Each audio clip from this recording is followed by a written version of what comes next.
Muxtara belə. Çox təsirəm, sonra danışarıq. Vüqar haradadır? Eşitdim, boşanırsınız. Bir şey də eşitməyin də, yəni. Cəmaatın ağzını kəsmək olur ki, güya deyirlər ki... Qulaq mənə, mən maraqlı deyil, kim nə deyir, nə eləmir. Bir-iki dənə əşyam var idi, onu gəldim götürüm. Çox təsirəm, sonra danışarıq da. Həm boşanırsınız, həm də yazdığın evindən əl çəkmirsiniz də, hə? Yazıq. Vüqar da yazıq. Bəli. Evimdəki məndən yaxşı tanıyacaqsınız. Ay qız, İşiniz gücünüz yoxdur sizin. ay qız gördüm də, maşını bagajına xalçana qoyurdunuz.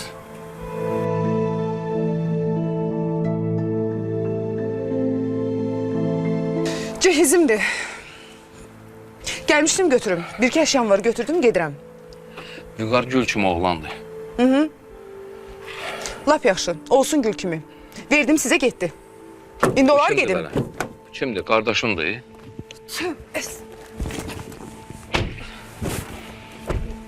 Qədiyətli qardaş, bacısının yanında olar.